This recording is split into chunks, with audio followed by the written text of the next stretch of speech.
Cuán firme cimiento se ha dado a la fe de Dios en su eterna palabra de amor.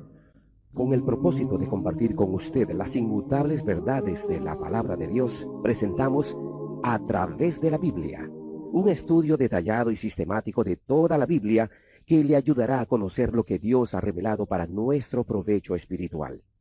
Estos estudios bíblicos fueron diseñados y elaborados por el Dr. J. Vernon McGee, versado maestro de la Biblia, quien dedicó la mayor parte de su vida a la enseñanza clara y sencilla de la palabra de Dios.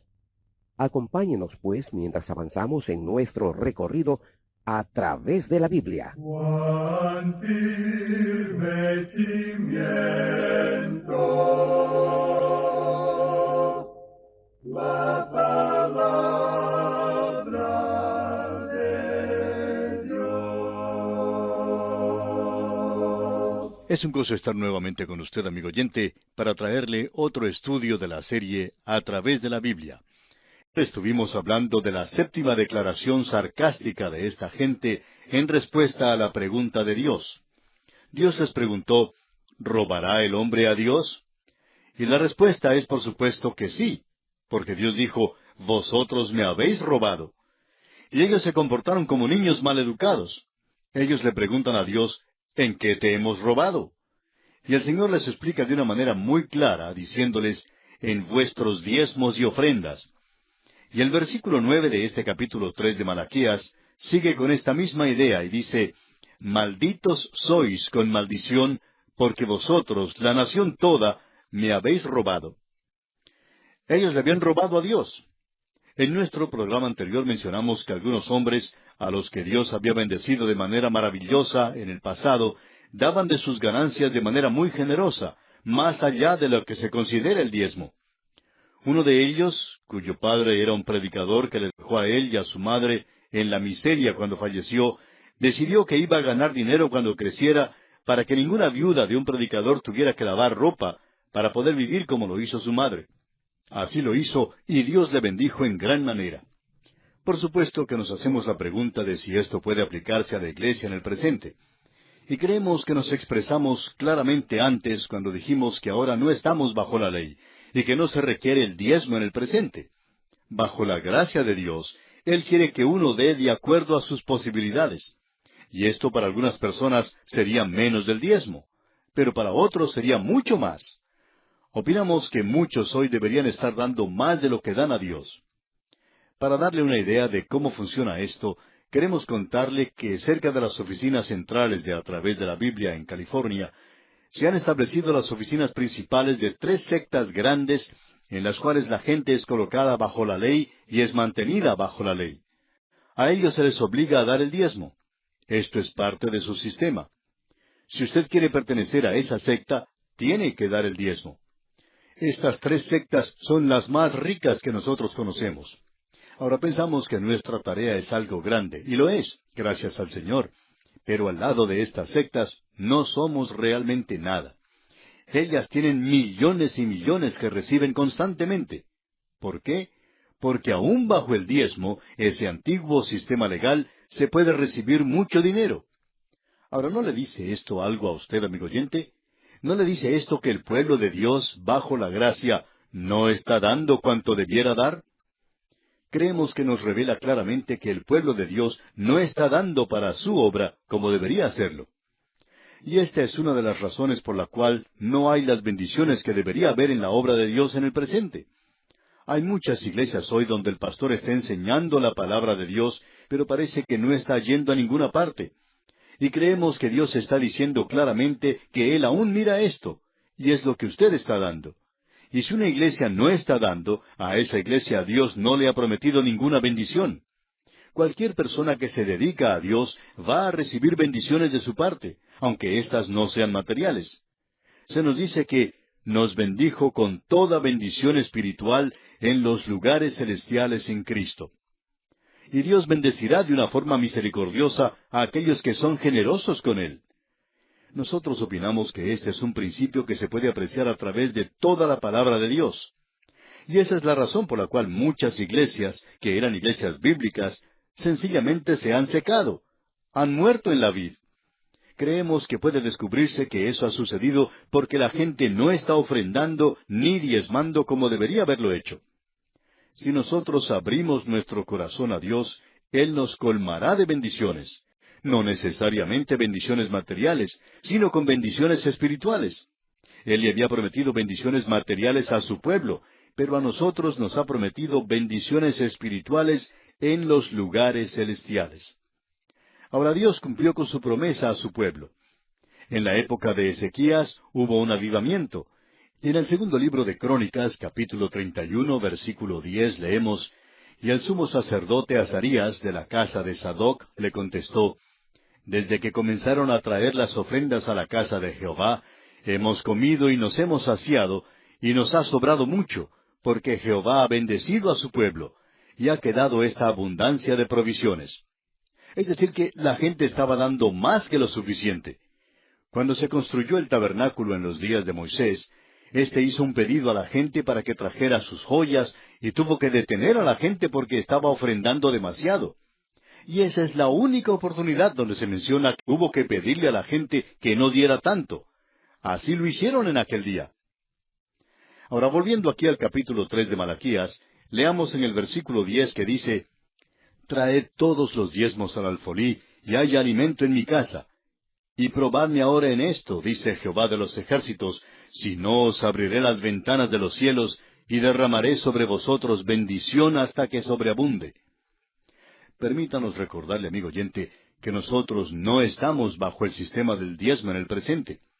Para algunos creyentes humildes, dar el diezmo podría ser demasiado, mientras que otros que han recibido muchas bendiciones materiales podrían dar hasta un 30%. Usted puede dar así al Señor cuando tiene entradas grandes. Amigo oyente, hoy vemos que hay muy pocos que están dando de esta manera al Señor. Nosotros pensamos que el diezmo puede usarse como una regla para medirse a uno mismo, pero no creemos que sea algo legal por lo cual debamos regirnos.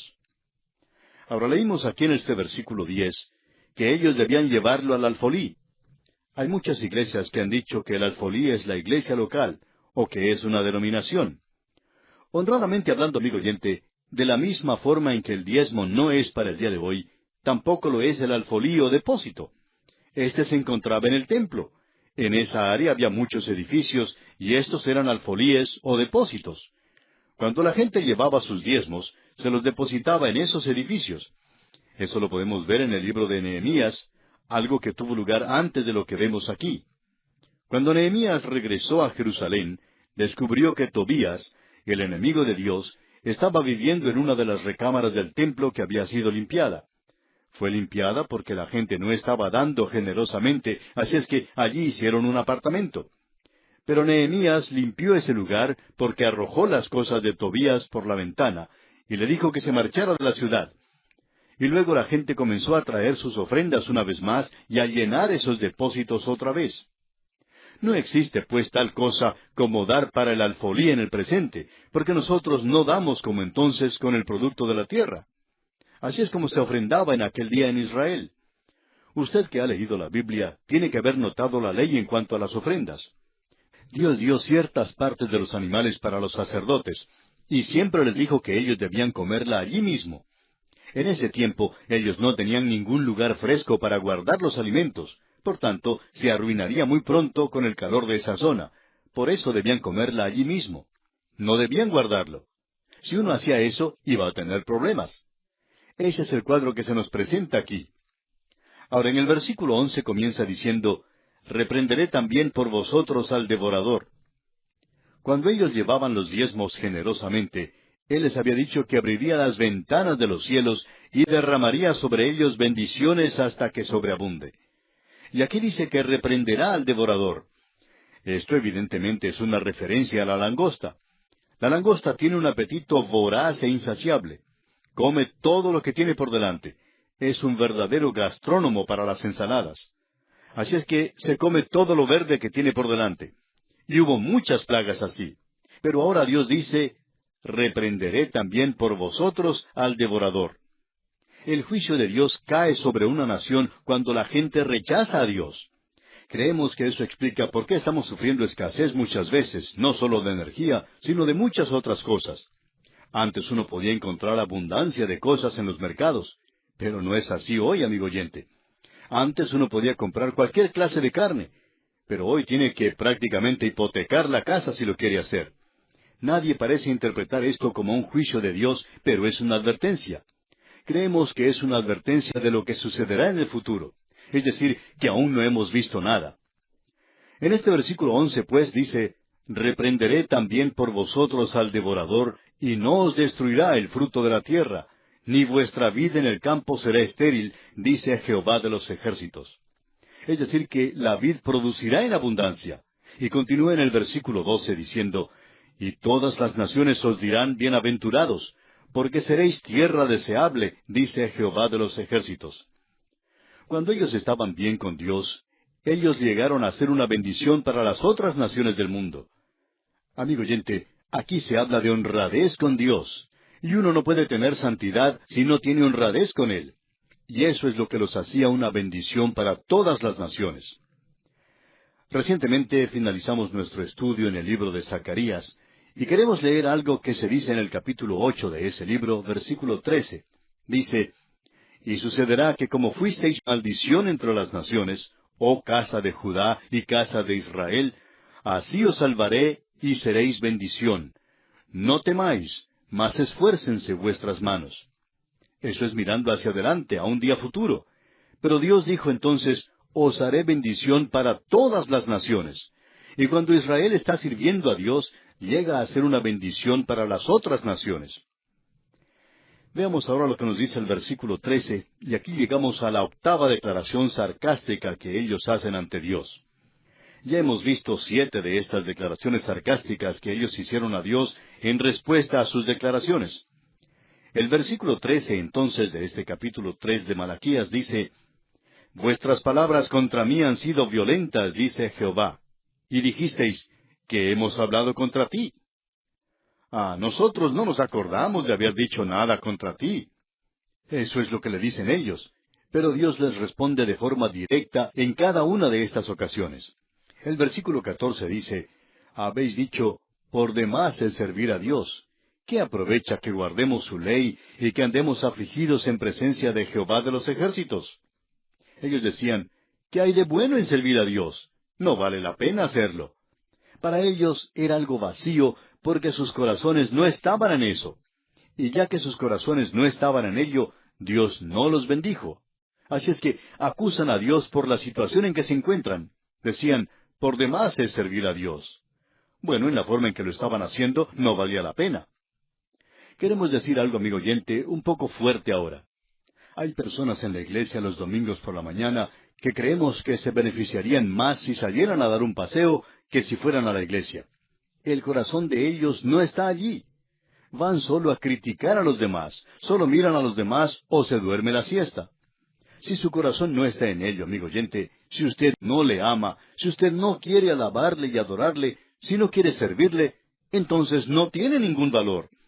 Esto es cierto hoy también. El Señor Jesucristo dijo que hoy nosotros nos encontramos en una posición ideal, maravillosa, hermosa. Él le dijo a la mujer samaritana, mujer, créeme, que la hora viene cuando ni en este monte ni en Jerusalén adoraréis al Padre. Y esta gente estaba ofreciendo sacrificios en ese monte. Y él dice, ni en Jerusalén. Jerusalén no es un lugar para adorar a Dios. Allí existe toda clase de lo llamado cristianismo, pero todo está tan lejos del Señor Jesucristo y de los apóstoles como jamás pudiera estar. El Señor dijo, ustedes no adorarán en Jerusalén. Los verdaderos adoradores adorarán al Padre en espíritu y en verdad. O sea, ellos amarán la palabra de Dios. Ellos querrán servirle, querrán obedecerle, querrán adorarle y alabarle. Cierto hombre le dijo a un creyente en una ocasión, bueno, yo creo que voy a ir a parar al infierno porque juego al golf los domingos. Y el creyente le respondió, usted no va a ir a parar al infierno porque juega golf los domingos, sino porque ha rechazado al Señor Jesucristo. El deporte no tiene nada que ver con esto. Y a veces sería preferible que algunos miembros de la iglesia se fueran a practicar algún deporte que permanecer en la iglesia, porque siempre están provocando desórdenes y conflictos en la iglesia. Ellos no están adorando en espíritu y en verdad. Amigo oyente, toda esta religión externa no es buena. Lo que es de valor es la condición de su corazón y su relación con el Señor Jesucristo. Y en este versículo 14 del capítulo 3 de Malaquías leemos: habéis dicho, por demás es servir a Dios. ¿Qué aprovecha que guardemos su ley y que andemos afligidos en presencia de Jehová de los ejércitos? En lo que al Señor se refiere, la adoración de ellos era algo vano y vacío. Pero el problema no estaba en Dios, sino en ellos. En cierta ocasión un pastor fue a visitar a un hombre que se encontraba muy enfermo en el hospital. Antes de entrar a la sala, la esposa de este hombre le dijo al pastor que su esposo estaba moribundo, según la opinión de los médicos. El pastor entró a la habitación del enfermo, oró con él, le leyó la palabra de Dios, no solo para darle ánimo a él, sino también para beneficio de su esposa, para que ella tuviera la seguridad de la salvación de su ser querido. Y en un momento dado este hombre dijo: Pastor, me estoy muriendo de frío. ¿Quiere por favor alcanzarme esa frazada para cobijarme? Y el pastor accedió a su pedido y le entregó la frazada. Pero el caso es que la habitación estaba sumamente caliente. Sin embargo, este enfermo decía que sentía mucho frío, y le estaba echando la culpa a la habitación y decía que nunca la calentaban lo suficiente. Y amigo oyente, hay muchas personas así en la iglesia. Dicen que es muy fría. Amigo oyente, ¿está usted seguro que la iglesia es fría o es usted el frío? Convendría ver dónde está el frío. Aquí en este caso, el problema era con la gente, no era culpa de Dios. Y en el versículo 15 de este capítulo 3 de Malaquías decimos pues ahora: bienaventurados son los soberbios, y los que hacen impiedad no solo son prosperados, sino que tentaron a Dios y escaparon. ¿Cómo podía esta gente tentar a Dios y salirse con la suya? Por lo menos parecía que eso estaba ocurriendo. Habacuc se dio cuenta que Dios estaba actuando, que estaba actuando en la vida de la nación y que iba a juzgar a esta gente. Pensamos que si nosotros pudiéramos ver lo que está ocurriendo al lado de Dios, clamaríamos ante Él para que tuviera misericordia de nosotros, porque pensamos que Él está actuando, aunque parece que no lo reconocemos. Y ahora, en el versículo 16 de este capítulo 3 de Malaquías leemos: entonces los que temían a Jehová hablaron cada uno a su compañero. Y Jehová escuchó y oyó, y fue escrito libro de memoria delante de él para los que temen a Jehová, y para los que piensan en su nombre. Es decir, que había un pequeño remanente que amaba a Dios, y se reunía y temía a Jehová. Y hablaba el uno con el otro en la comunión que tenían. Y Jehová escuchó y oyó.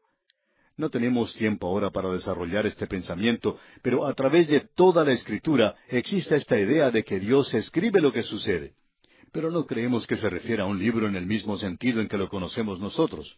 Dios no está escribiendo un libro. Dios no se olvida nunca, por tanto, no necesita ese libro. Y tampoco creemos que tenga una computadora. No creemos que eso le haga falta de ninguna manera. Si Él llegara a tener algo, creemos que podría ser una computadora. Ahora, lo que quiere decir es precisamente lo que se expresa aquí. Y fue escrito libro de memoria delante de Él. Y vamos a ver cuando lleguemos a nuestro estudio del libro de Apocalipsis que existe el peligro de ser borrado. Ahora, ¿quiere decir eso que uno puede perder la salvación? No, amigo oyente, no creemos eso, pero vamos a estudiar esto antes de llegar a Apocalipsis para poder comprender bien lo que este libro quiere decir.